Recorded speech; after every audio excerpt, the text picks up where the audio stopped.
Shalom, selamat pagi. Tuhan memberkati kita semua, Bapak Ibu. Doa saya kita semua tetap haus dan lapar akan Tuhan.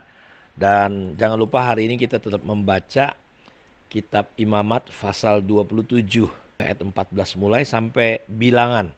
Kitab Bilangan pasal 1 sampai ayat yang ke-54. Lalu kita baca juga kitab Markus pasal yang ke-11 ayat yang pertama sampai ayat yang ke-25. Dan kitab Mazmur kita baca dari pasal 46 ayat 2 sampai 11 dan Hikmat Soleman kita baca hari ini pasal 10 ayat yang ke-23.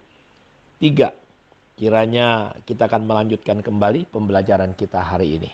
Hari ini kita akan kembali melanjutkan pembelajaran kita tentang proses Tuhan dan pentingnya kita mengenali proses-proses Tuhan dalam hidup kita. Dan kita tahu sudah belajar bahwa proses Tuhan itu menghasilkan karakter, dan proses Tuhan menyiapkan kita, melengkapi kita untuk kita siap melaksanakan apa yang sudah menjadi desain Tuhan dalam kehidupan kita. Kita kemarin sudah belajar bahwa tertindas itu baik, kata Daud, karena aku belajar ketetapan Tuhan, tidak membuat Daud menyimpang. Karena itu dengan mengenali proses Tuhan ini lebih dalam, kebenarannya kita semakin bisa enjoy dan menikmati sungguh-sungguh bagaimana proses Tuhan ini bisa terjadi dalam kehidupan kita. Kita tahu bahwa Yesus sebagai teladan kita dalam kitab Yohanes 15 ayat 9 sampai 11 dikatakan seperti ini. Seperti Bapa telah mengasihi aku, demikian juga aku telah mengasihi kamu. Tinggallah di dalam kasihku itu. Jikalau kamu menuruti perintahku, kamu akan tinggal di dalam kasihku, seperti aku menuruti perintah Bapakku. Dan tinggallah di dalam kasihnya. Semuanya itu kukatakan kepada kamu, supaya sukacitaku ada di dalam kamu, dan sukacitamu menjadi penuh. Jadi Yesus mengajarkan kebenaran bahwa berbahagialah orang yang dianiaya karena nama Tuhan. Bahkan dia adalah pribadi yang menurut saya ketika menghadapi proses Tuhan untuk dia menggenapi rencana Bapaknya, dia tetap berada dalam situasi yang penuh dengan sukacita, penuh dengan ketenangan. Di Alkitab, di Petrus dikatakan ketika dia menderita, disalib di puncak penderitaannya, dia tidak membalas caci dengan maki.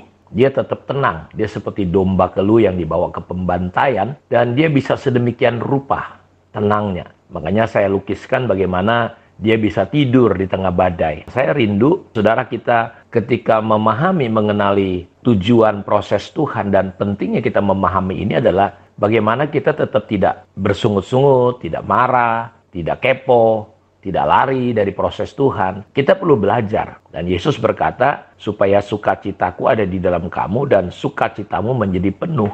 Bagaimana mungkin ini bisa terjadi? Karena Yesus menubuatkan bahwa akan datang masanya kita dikucilkan, kita dianiaya, disiksa, bahkan dibunuh. Dan orang yang membunuh itu berkata dia beribadah kepada Allah. Dia berkata, aku ngomong ini supaya kamu jangan kecewa, dan akhirnya menolak aku. Jadi banyak orang kecewa ketika menghadapi situasi-situasi yang sebenarnya adalah proses. Situasi yang sebenarnya itu adalah ujian. Misalnya sebut saja Ayub.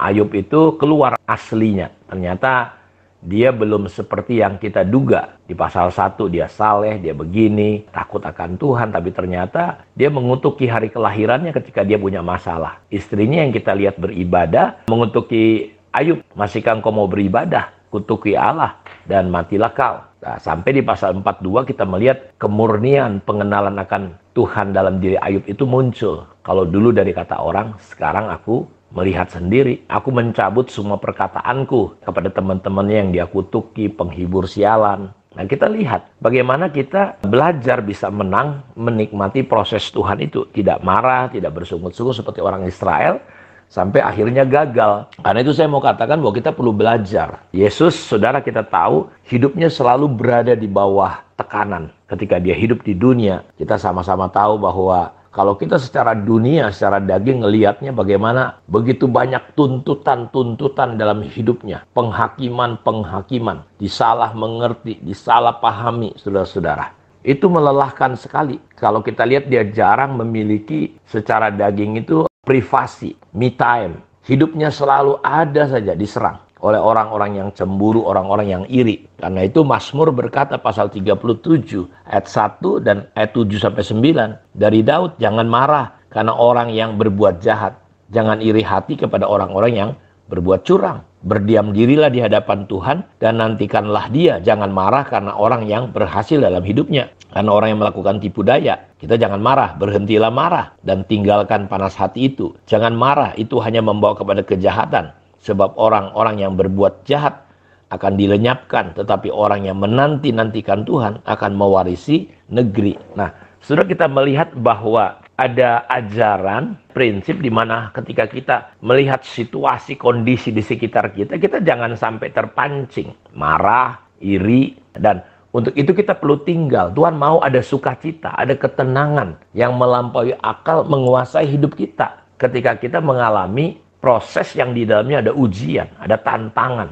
ada tawaran, ada godaan-godaan yang membuat kita keluar. Karena itu betapa pentingnya kita berespon benar seperti Tuhan Yesus. Dia berulang kali diserang, dikritik, dicemooh, direndahkan. Dia menghadapi yang kalau kita sekarang ini ya mungkin kita bisa stres, depresi, bisa buat hidup kita hancur kalau kita menghadapi seperti itu. Tapi kita lihat bagaimana hidup Tuhan, kita melihat ada damai. Walaupun dia berada di bawah tekanan, dia nggak tergesa-gesa, dia selalu tenang. Dia memiliki sukacita, ketenangan yang luar biasa. Dia mampu menanggulangi semua tekanan besar yang terjadi. Dia berhasil menghadapi situasi-situasi, kondisi-kondisi yang terjadi dalam hidupnya. Dan jawabannya adalah dia mendasarkan hidupnya, ya, dia mengerti betul-betul kepada prinsip-prinsip kehidupan yang kuat kokoh. Kalau kita memahami dan menetapkan prinsip-prinsip yang kita pelajari hari ini, salah satunya dulu contohnya gini.